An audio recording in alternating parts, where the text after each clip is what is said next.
Hello viewers, நான் அனிதா. இன்னைக்கு நம்ம பார்க்க போறது 12th standard maths chapter 1 applications of matrices and determinants exercise 1.6ல first sum ஓட second subdivision. question என்ன கொடுத்திருக்காங்கன்னு பாத்தீங்கன்னா test for consistency and if possible solve the following system of equations by rank method சொல்லிட்டு மூணு linear equations கொடுத்திருக்காங்க. So நம்ம first வந்து கொடுத்திருக்க linear equationஐ matrix form convert பண்ணி எழுதணும். நெக்ஸ்ட் ஆக்மெண்டட் மேட்ரிக்ஸ் கண்டுபிடிக்கணும், அதாவது A பார் B கண்டுபிடிக்கணும். ஸோ இந்த மூணு கண்டிஷன்ஸ் இருக்கு, நம்ம ப்ரீவியஸ் சம்லே பார்த்தோம். இப்போ ஒரு ரீகேப்காக உங்களுக்கு கொடுத்துருக்கீங்க. Rank of A is not equal to rank of A bar Bனா inconsistent and has no solution சொல்லுவாங்க. Rank of A is equal to rank of A bar B is equal to n, அதாவது nன்றது number of unknowns. So அந்த XYZ ஓட value தான் நம்ம n எடுத்திருக்கோம். இந்த மூணு ஈக்குவலா இருந்துச்சுன்னா கன்சிஸ்டன்ட் அண்ட் யூனிக் சொல்யூஷன் சொல்லுவோம். இதுவே rank of A rank of A bar B equal to 2, அதாவது which is lesser than number of unknowns, அதாவது அந்த XYZ ஓட வேல்யூ விட இது கம்மியா இருக்கு அப்படின்னா அதை வந்து நம்ம consistent and infinite number of solutions அப்படின்னு சொல்லுவோம். இது வந்து உங்களுக்கு தெரிஞ்சுக்கிறதுக்காக நான் இப்போ ரீகேப் மாதிரி சொல்லியிருக்கேன். நெக்ஸ்ட் நம்ம சம் ப்ரொசீட் பண்ணலாம். ஸோ இது ஃபர்ஸ்ட் சம் செகண்ட் சப்டிவிஷன். இப்போ மூணு லீனியர் ஈக்குவேஷன்ஸ் கொடுத்துருக்காங்க. இதை மேட்ரிக்ஸ் ஃபார்மா கன்வெர்ட் பண்ணி நம்ம எழுதிக்கலாம். எக்ஸோட கோஎஃபிஷியன்ட் 3, ஒய்யோடது 1, ஜியோடது 1. இங்கே எக்ஸோடது 1, ஒய்யோடது -3, ஜியோடது 2. இங்கே எக்ஸோடது 7, ஒய்யோடது -1, ஜியோடது 4. So x y z is equal டுக்கு அந்த பக்கம் இருக்கணும் கான்ஸ்டன்ட் டேர்ம். ஸோ இந்த பக்கம் இருந்துச்சுன்னா நம்ம அந்த பக்கம் கொண்டு வந்து எழுதிட்டு அதுக்கப்புறம் எழுதலாம். ஸோ இங்கே வந்து 2, 1, 5. ஸோ இது வந்து AX is equal to B ஃபார்ம்ல இருக்கு. நெக்ஸ்ட் நம்ம என்ன கண்டுபிடிக்கணும்னா rank of A bar B தான் நம்ம கண்டுபிடிக்கணும் இல்லையா? அப்போ அதுக்கு A பார் B ஓட வேல்யூ ஃபர்ஸ்ட் எடுத்து எழுதணும். அதாவது இதுதான் வந்து ஆக்மெண்டட் மேட்ரிக்ஸ் நம்ம சொல்லுவோம். A டேர்ம் வந்து 3, 1, 1, 1, -3, 2, 7, -1, 4 பார். B டேர்ம் வந்து இந்த கான்ஸ்டன்ட்ஸ் தானே, ஸோ 2, 1, 5. ஸோ நெக்ஸ்ட் ஸ்டெப் வந்து இதை ரோ எக்கலன் ஃபார்மா நம்ம கொண்டு வரணும். அதாவது இந்த டேர்ம் இந்த ட்ரையாங்கிள் ஃபார்ம்ல இருக்க இந்த மூணு டேர்மையும் நம்ம வந்து 0 கொண்டு வர ட்ரை பண்ணணும். ஸோ ஃபர்ஸ்ட் அதுக்கு இந்த எலிமெண்ட் வந்து எப்பவுமே நான் ஜீரோவா இருக்கணும், ஏதாச்சும் ஒரு நம்பர் தான் இருக்கணும், அப்பதான் நம்மளால சால்வ் பண்ண முடியும். அண்ட் இங்க வந்து 1 இருந்தா சால்வ் பண்றதுக்கு ரொம்ப ஈஸியா இருக்கும், நம்ம ப்ரீவியஸ் சம்ஸ்லேயே பார்த்துருக்கோம். ஸோ இங்க இப்போ 3 இருக்கு இல்லையா, இங்க 1 இருக்கு. ஸோ நம்ம என்ன பண்ணலாம், R2வையும் R1ஐயும் இன்டர்சேஞ்ச் பண்ணலாம். ஸோ R2 R1 இன்டர்சேஞ்ச் பண்ணி எழுதுனா நமக்கு வந்து சால்வ் பண்ண ஈஸியா இருக்கும். 1 -3 2 1. R1 வந்து 3 1 1 2, கடைசி ரோ அப்படியே தான் இருக்கும். 7 -1 4 5. இப்போ இந்த டேர்மை நம்ம 3 கூட மல்டிப்ளை பண்ணி ரெண்டுத்தையும் மைனஸ் பண்ணா 3 - 3 0 ஆகும் இல்லையா? அதே மாதிரி 7 கூட மல்டிப்ளை பண்ணி இது ரெண்டுத்தையும் மைனஸ் பண்ணா 7 - 7 0 ஆகும் இல்லையா? ஸோ அப்போ நம்ம R2 எப்படி எழுதலாம்னா R2 -3 into R1. R3 எப்படி எழுதலாம்னா R3 -7 into R1 அப்படின்னு எழுதுவோமா? ஸோ இப்போ இந்த R2க்கு ரஃப் கால்குலேஷன்ஸ் இங்க போடுறேன். R2 வந்து R2 -3 into R1 எடுத்திருக்கோம் இல்லையா? R2 3 1 1 2 இது ஃபுல்லா நான் எழுதிட்டேன். -3 into R1. So -3 into 1 -3, -3 into -3 plus 9, -3 into 2 -6, -3 into 1 -3. So +3 -3யும் 0 ஆயிடும். 1 plus 9 10, 1 - 6 6 - 5 2 -3 -1. இதுதான் R2. நெக்ஸ்ட் R3 ஓட வேல்யூ எழுதிக்கலாம். ரஃபா இங்க போடுறேன். R3 வந்து 7 -1 4 5 -7 into R1.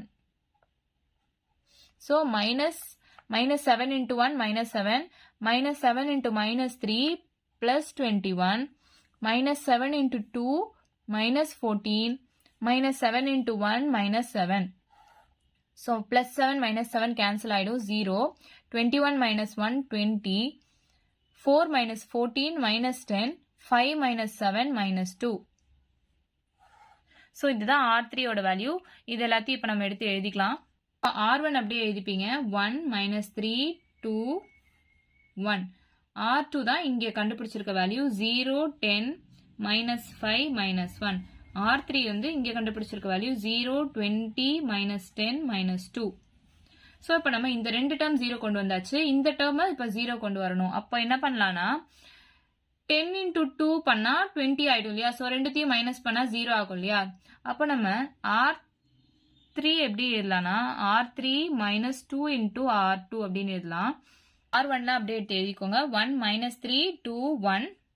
R2 அப்படியே எழுதிக்கலாம். 0 10 -5 -1. ஸோ R3 தான் நம்ம R3 -2 into R2ன்னு எடுக்கணும் இல்லையா? ஸோ அந்த ரஃப் கால்குலேஷன் நீங்க போடுறேன் R3க்கு. R3 ரோ 3 ஃபுல்லா எடுத்து எழுதிட்டேன். -2 into R2. So -2 into 0 0. -2 into 10 -20. -2 into -5 plus 10. -2 into -1 plus 2. So இது ஃபுல்லா 0 ஆயிடுதா? 20 -20 0. -10 plus 10 0. -2 plus 2 0. So இந்த கடைசி ரோ ஃபுல்லா 0 ஆயிடுது. Rank of A இந்த டேர்ம் தானே A term. So rank of A வந்து பாத்தீங்கன்னா 2 தான். ஏன்னா ரெண்டு நான் ஜீரோ ரோஸ் இருக்கு. இது ஃபுல்லாவே 0 இருக்கு. So rank of A 2. அதே மாதிரி ரேங்க் ஆஃப் ஆக்மெண்டட் மேட்ரிக்ஸ் வந்து பாத்தீங்கன்னா இது ஃபுல்லாவே இதையும் சேர்த்து பார்க்கணும். இது ஃபுல்லாவும் 0 இருக்கு. ஸோ நான் ஜீரோ ரோஸ் என்ன இருக்கு? 2 இருக்கு. ஸோ இதுவும் 2. அப்போ rank of A is equal to rank of A bar B is equal to 2 which is less than n. n இன்றது number of unknowns. x, y, z தான் இங்க number of unknowns. So less than n. அப்போ இந்த condition படி பாத்தீங்கன்னா என்ன சொல்லுவோம்? The system is consistent and has infinitely many solutions அப்படின்னு சொல்லுவோம் இல்லையா? ஸோ அதுதான் நான் இங்க எழுதியிருக்கேன். The system is consistent and has infinitely many solutions. இப்போ நம்ம கடைசியா கிடைச்சிருக்க டேர்ம் வந்து இங்க எடுத்து எழுதுறேன். 0 10 -5 -1 0 0 0 0.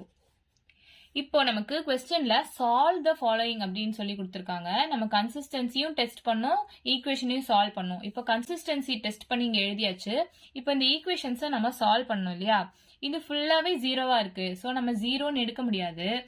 அப்ப ஜியோட வேல்யூ வந்து ஏதாச்சும் ஒரு வேல்யூ t அப்படின்னு நம்ம போட்டுக்கலாமா?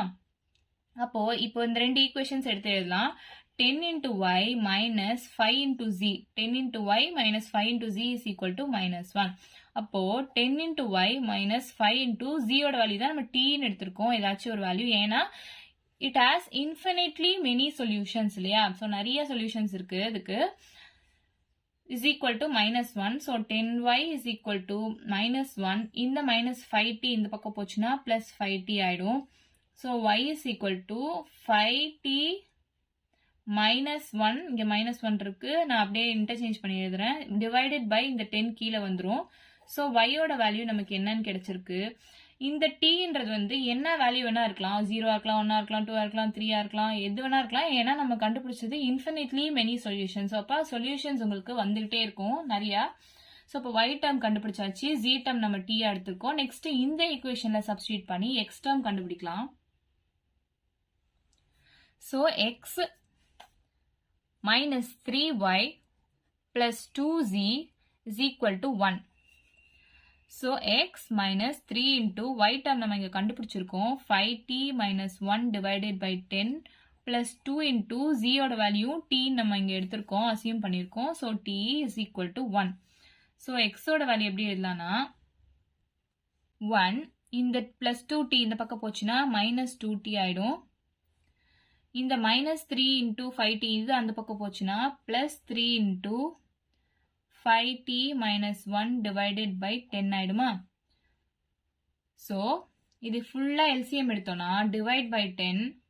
10 into 1 10 தான், minus 10 into 2 20t plus 3 into 5t minus 1 which is equal to 10 minus 20t plus இது உள்ள மல்டிப்ளை பண்ணலாம். 3 5s are 15t minus 3 into 1 minus 3 divided by 10.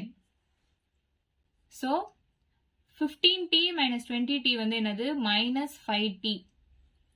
10 minus 3 வந்து என்னது? 7 divided by 10. So x ஓட வேல்யூ நமக்கு என்ன கிடைச்சிருக்கு? 7 minus 5t divided by 10 கிடைச்சிருக்கா? சொல்யூஷன் எப்படி எழுதலாம்னா x, y, z is equal to x term வந்து 7 minus 5t divided by 10, y term வந்து 5t minus 1 divided by 10 and z term வந்து t. இவ்வளவுதான் நம்ம சொல்யூஷன். இது where t belongs to r அப்படின்னு நம்ம எழுதிக்கலாம். ஆர்ன்றது எந்த நம்பர் வேணா, ரியல் நம்பர்ஸ் எந்த நம்பர் வேணா இருக்கலாம் இல்லையா. ஸோ இன்ஃபினிட்லி மெனி சொல்யூஷன்ஸ் இருக்கிறதுனால ஸோ நம்ம இப்படி எழுதிக்கலாம். ஸோ இவ்வளோதான் நம்ம சம். ஏதாச்சும் டவுட் இருந்தால் கமெண்ட் பண்ணுங்க. வீடியோ பிடிச்சிருந்தா லைக் பண்ணுங்க, ஷேர் பண்ணுங்க, சப்ஸ்கிரைப் பண்ணுங்க. தேங்க்யூ.